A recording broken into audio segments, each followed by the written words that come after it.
Good morning, everybody, or afternoon, depending on what time zone you're in. We have several here today. I'd like to welcome you all to this monthly webinar. It's the courtesy of Predictive Results. And I'd like to thank a couple of groups here. One is our PI analysts that are on the call. Thank you for being here. This is a program that is done just exclusively for you, and we welcome you. I'd also like to welcome our Predictive Results team around the country that are here, particularly 620 Partners in Atlanta, for doing a good deal of the work on the other webinars that we've presented in the past. So welcome, everybody. We'll do this in about 30 minutes or so and get you moving to some of the great things you're going to do today. Cindy, go ahead. So this is one of a series. We just want to make you aware of it. This is the fourth in a series of 2015 of webinars we've done on a monthly basis for our analysts. You can see here we did one in August, September, and October, mostly done by all done by 620 Partners, actually, in Atlanta, and we thank you for that. The October session is called Climbing Trees, Change Management for Future Success, which we're about to have. Our next event is November 18th. You might want to mark that on your calendars. We will send you an invitation under separate cover. But the name of that session will be If the Job Could Talk. So encourage you to put that on your calendar. Look forward to that in November. It's my pleasure this morning to introduce our presenter. Cindy's education includes a BA in philosophy from Villanova University and graduate work in philosophy from Penn State. Her name is Cindy Moran, and she is our PI associate living for the time being anyway in Tampa, although she promised me she's staying there. Interesting, Cindy began her PI career and exposure to PI from the client side, implementing both PI and SSAT in a service and sales organization with 2,000 employees. She saw such great results at that company, she decided to go into our business and has been a PI consultant for over 3 years in the Tampa, Florida area. She's also very active on boards, which include the Chamber of Commerce and the board member of the YMCA. If you have any questions during our session today, would you just write them in the chat room on the bottom here, and Cindy will try to take those into consideration during her presentation. So please welcome Cindy Moran. Thank you, Bob. Great to be here, everybody. Thanks for coming out on a nice Wednesday afternoon. So you might be wondering, what is this climb a tree thing? So let me explain a little bit.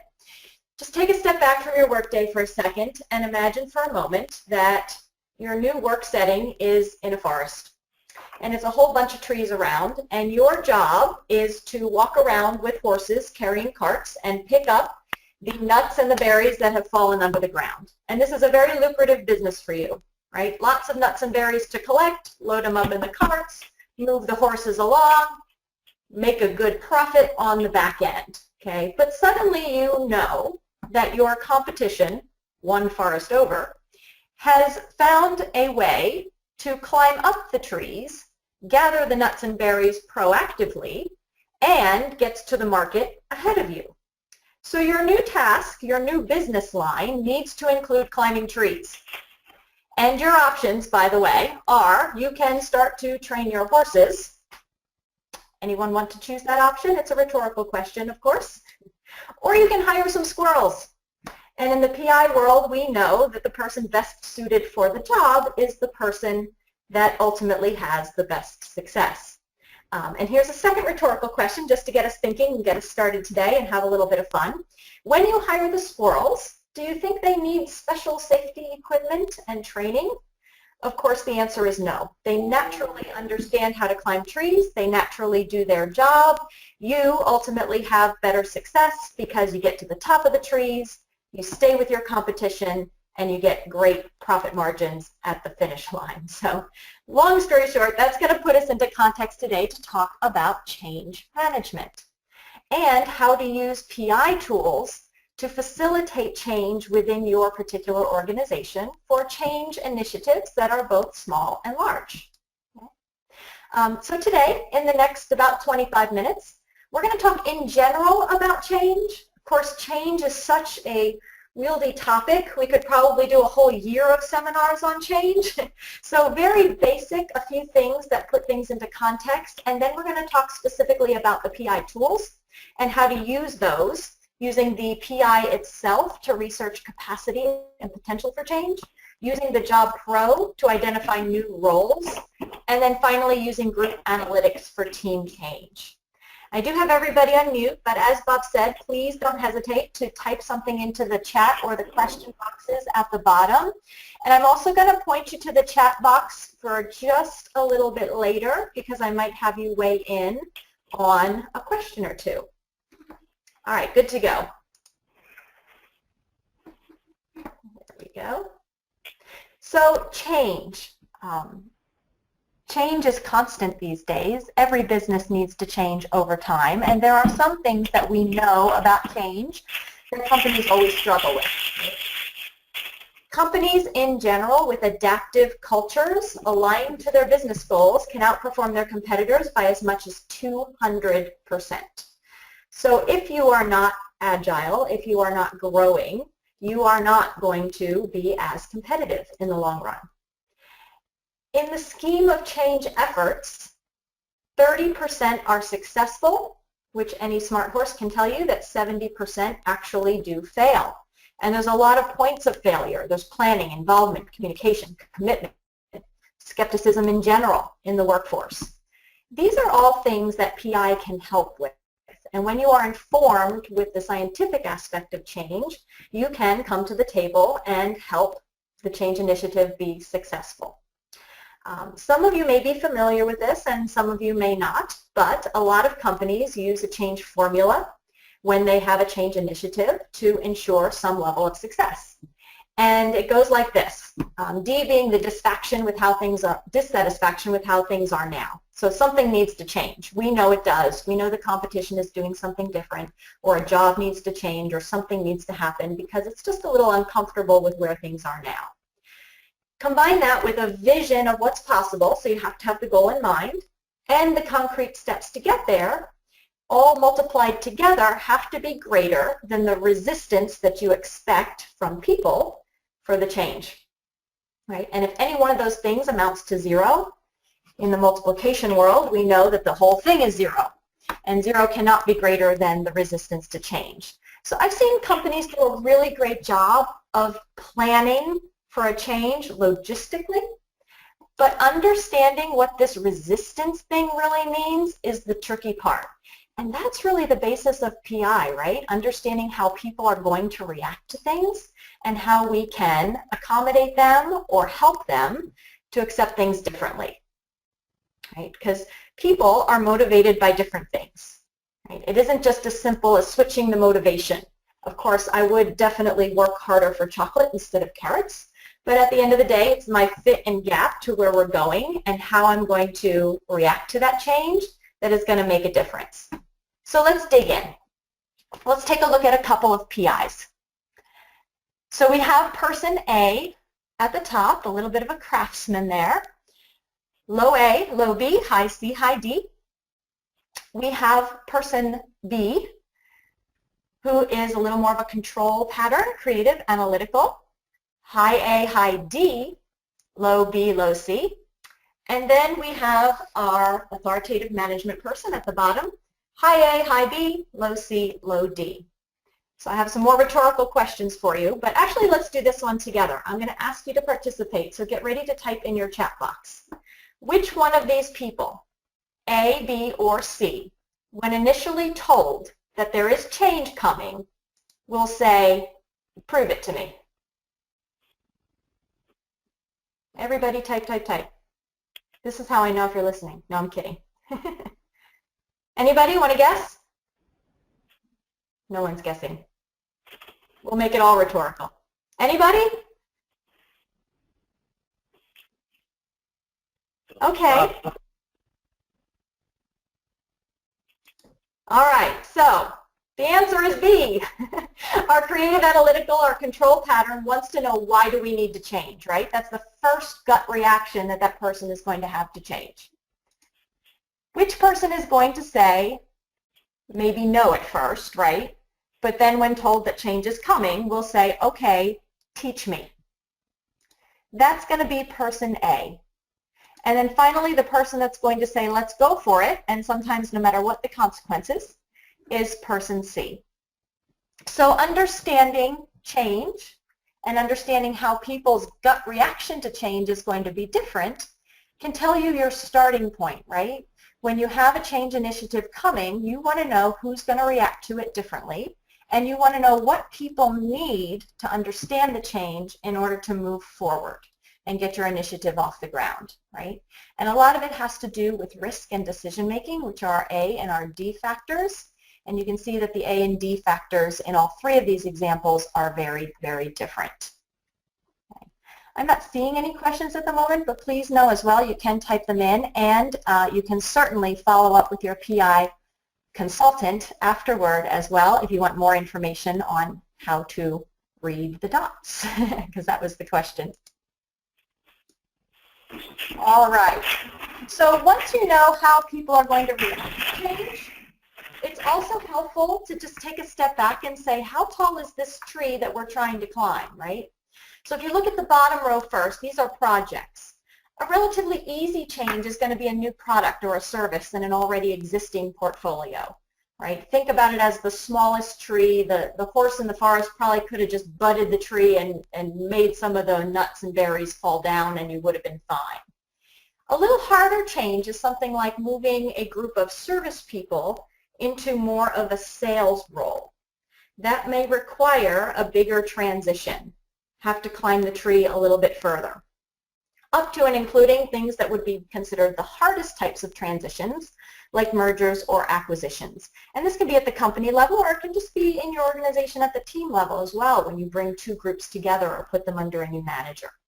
From the people side, which is on the top side of this particular graphic, relatively easy change, if you remember from your analyst training, is the factors stay on the same side of the midline. They just might move around a little bit. If the factors start crossing the midline in order to accommodate a perceived need, that is a much harder change. And of course, the hardest change of all are when those A and D factors need to move in opposite directions. So if you are initiating a change that requires naturally risk-averse people to suddenly take risks, that is going to be a very difficult change. Or vice versa, if you are asking a risk taker to suddenly be a non-risk taker, that is going to be a difficult change as well. So we can just think about it in terms of how big is the change, and then the next piece of the puzzle is how do people fit into the new job pro? Because when a change initiative happens, jobs change. If you're asking somebody to do something different in order to get better results or different results, chances are you need to revisit your job pros as well. Job pros are living, breathing things. They should definitely be revisited at least once every couple of years. But when you have a change initiative coming, it's a fantastic idea to pull out the job pros and figure out how each individual position might change in the long run, because you can start to forecast your hiring needs by identifying that up front and making that shift in your hiring a little bit ahead of time. So let's talk about the job pro and how it might fall into some simple change initiatives and then some harder change initiatives. This is a property management company. They have on-site property managers, which means it's a fixed location, and they have portfolio property managers, which are multiple locations. So the job pros are similar, but have some very distinct differences, right? In the on-site manager, formality is our highest factor, and that means that they are a little more cautious with risk and a little more formal with people as well. In the portfolio manager, we're looking for the high level of dominance, which means they're slightly more of a risk taker and a little bit situational when it comes to formality. When you think of a portfolio property manager, they not only have to deal with the day-to-day operations of various properties, but they also have to deal with various boards of directors as well. Okay. So let's pretend for a moment that we have a property manager on site who is a perfect fit to this position. However, the portfolio property manager is about to go out on paternity leave. So it's a smaller change, and it's a situational change, and it's a short-term change. But we're going to ask this on-site property manager to change in order to take over the portfolio manager duties for a period of time. Maybe it's 6 months, maybe it's 6 weeks, but understanding that you're asking them to do something different, even for a short period of time, can be extremely helpful, because then you can have a realistic conversation with them about what they do now and how wonderful they are at it, and the slight differences that they're going to be asked to do in the new position, and how that might impact them. And they come into the whole filling in thing feeling good about what they're doing, instead of feeling stressed out because they didn't quite understand what the expectations were. Right? Now, it becomes different when the position becomes permanent, because now we have to think about sustainability of the change that you're asking somebody to do over a period of time. And that's a slightly stronger conversation to say that these are the behavioral characteristics we're going to expect you to do all the time, not just from a filling in position. Right? And then finally, we can think of it in terms of succession planning. If we expect people to start out on site but then move to portfolio, maybe our hiring needs to be this squirrel instead of a horse at this level, so that we ultimately start them here but with the end in mind, right? So job pros are a wonderful tool, but I want to also draw your attention to the fact that the coaching guide is a fabulous tool for having these conversations with people. For example, here's our person on the right who is a fantastic on-site property manager.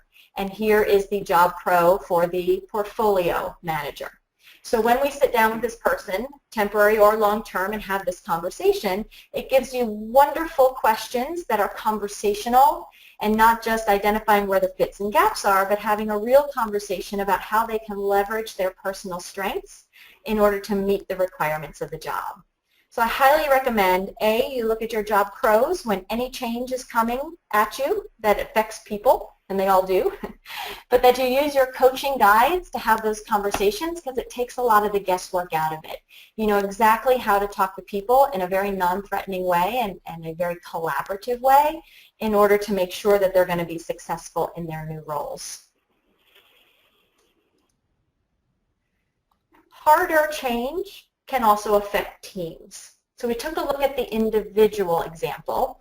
Here's an example of a team that needs to change, and this should be a fairly common example. You can think of taking a team that is naturally bent towards servicing clients, and that's what they've been doing for years, and all of a sudden the company has changed to either a blended environment, such as an add-on sale in addition to the service, or maybe they want their folks to be fairly full-blown salespeople at this point, because that's the need of the business, that's the direction that the business is going. We've seen this a lot in the financial industry, we've seen it in call centers, we've seen it in manufacturing and distribution, so you can imagine it crosses a lot of industries, and hopefully it's a good example for yours as well. Okay, so when someone is moving from service to sales, there are certain things that they need to know, right? What are the products, what am I doing, what am I selling, as well as what is the sales process. Right? So how do I sell? What are the skills that I need in order to be good at this? Those are all things that a person can do. The behavior, of course, whether they have what it takes to be successful in the role and what they will do over time and in the course of stress, is slightly different. It's that other third of the pie that PI digs deep under the iceberg to get. Right? But think of it in these terms as well. What a person can do is teachable. What a person will do is more innate. So coming up with a training plan and taking a service group to sales requires a lot of knowledge and skills, but it may require some longer-term behavioral changes, and how do we address those? So let's take a look. This is a team of 9 individuals in a service environment that are being asked to change into more of a blended environment. So our red pattern there is the new job. So we just did analysis of this new job, and this is where we're moving to, right? So it's not that we hired the wrong people. We hired the right people when we were in a service environment. But now the job has changed. So we have some decisions to make. The first one is, what do we train and how do we train it? And then I'm going to get to the situation where we might consider some other options as well.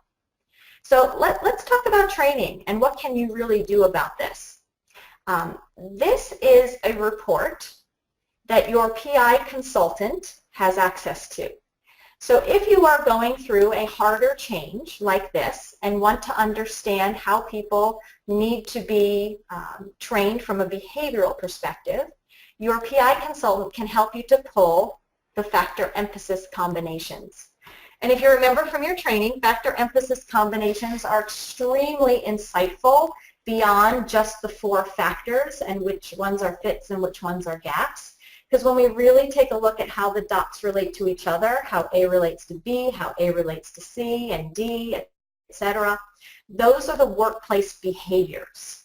And when you understand the workplace behaviors, now you have a basis for the potential, and it is just a potential because behavior is innate, to help somebody through the process or to train them in certain things. So let's go through this example. The A-B combination is all about being either task-focused or people-focused. So in this example, because we had 9 people and two of them must have had it directly in line, but 4 of our people are more people-focused and 3 of the existing staff are more task-focused, right? So we're looking in the new Job Pro, which is up at the top here. Here are our fits and gaps overall. We're looking for more people-focused going forward. About half of our team right now is people-focused, half of our team is not. This is kind of a yellow flag, right? This is something that is a little bit of a cautious thing. It's not a green light, but it's certainly not a red light because half the team is in line. When we look at the AC combination, however, we see that 7 out of our 9 are more responsive folks versus the 2 out of the 9 that are the proactive people that we're going to be looking for in the New World Order. This is a red flag. So that is something that we're going to have to figure out from a change management perspective. AD is whether somebody is cautious or not with risk. 7 of our folks are actually meeting the requirement of being cautious with risk. 2 of our folks, however, are more risk takers. However, since the majority is what we want, we're going to give this one a green light. Connection with people is the C and the B combination. When B is higher than C, the person connects quickly with people. When C is higher than B, they take their time to connect. We are looking for folks in the new world that connect quickly with people. And since 8 out of our 9 do not, this is another red flag. The BD combination is whether someone is formal or casual with people. Our Job Pro actually has these factors in line, which means it's a balance. So we're going to give this a yellow because 8 of our 9 are actually heavily weighted on being formal with people instead of being more situational, but it's not a complete red flag. And then careful with rules was another green light because we have a higher amount of people who have the higher D than C, which means they are careful with rules, versus the 2 who are a little less careful with the rules. Okay, so what does this all mean? And it's a quick glance. It's not a difficult or a complicated situation, but it means that if we're going to be successful at this change initiative, we have to find a way to help people to be more proactive and connect with people faster. And that's where teaching some soft skills may be helpful. You can actually work with your learning and development department. When you come up with a training plan for a change initiative, of course you want to do a needs analysis, and PI can help you with that needs analysis. You can teach the skills and the knowledge and then work with your training folks, or if that's you, then you get to do it yourself if you're a one-person show, to try and address the behavioral gaps with some soft skills. We might find ways to help them to connect to people. We might find ways to help them be more proactive, and we would include those in the training plan. So factor emphasis combinations with the Job Pro can help you to develop a training plan. However, there is a bigger decision tree here. when you're going through a change initiative, right fit really does come into play. And of course, for the future, you're going to hire folks that fit the new job pro, and that will be great. They're going to be a natural fit. They're going to be the squirrel. You're going to just train and coach them on the knowledge and skills needed to do the job because they already fit from a behavioral perspective. If, however, you have a group of horses, and we love those horses, they're very nice people, and we don't want to see them leave the company because they contribute a lot and they fit our culture, then we have some decisions to make, right? We can try and do the training on the behaviors, right? We can think about reassigning. Maybe they fit in a different part of the organization, or maybe the job can be tweaked a little bit, right? Of course, bringing some new people in that are a fit may help the team, especially the people who are having difficulty with the change, if they have some good role models to help them along. Or ultimately, if you don't have enough matches and if you have too many red flags, you really have to go back to your strategic planning, because too many red flags are going to doom your change initiative to be in that 70% of those that fail versus the 30% of those that succeed. So really taking a step back and looking at your data from a PI perspective can be extremely helpful. All right, let's take a look quick in the time that we have left at the hardest change of all. For example, we have company A, we have company B, they're coming together, and it is going to be that brave new world. Here's an example of group analytics, which you absolutely can do for any team. And if you don't know how to pull up a group analytics report, your consultant can absolutely help you with this. It's a simple thing to put some folks into your workspace or pull up a group from Access PI and have the system evaluate them for you. So here is, in the bottom right, an existing company and their store managers. Now this company is about to acquire a group of stores, and their patterns look like this. Right? So we have a pretty well-oiled machine. They've been using PI, by the way, for many, many years. I'm making that up. I don't know how long, but it looks like they do because it's very, very consistent, right? And they're bringing on a group of stores and they're rebranding that has not necessarily been using PI, because you see this really wide spread between all the factors. So hiring has not been consistent, and yet all these people are doing the same job as all of these people, right? So this is our acquisition example. This is the time where you really need to figure out, does this job role still fit the new pro? And then do your evaluation on how these folks are going to fit into the new world order. This is a much more complicated process, which you should definitely contact your PI consultant to help you with as well. You can think of it in terms of a merger, right? But the more simple things is just taking a step back and evaluating, and thinking for the short term, how are these people going to communicate with each other, right?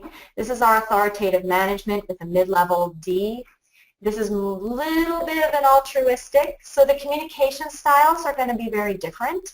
And as the two groups come together, whether it's two companies or even whether it's just two teams in your company, small teams or large teams, how are they going to relate to each other? How are they going to communicate with each other during the change process? How are we going to resolve conflicts? PI can be a wonderful source of information. You can pull individuals that are having issues with each other. You can see where the natural conflicts are going to be within these two teams, right? The more get-it-done attitude, proactive risk takers versus the cautious people with risk who are a little bit more responsive.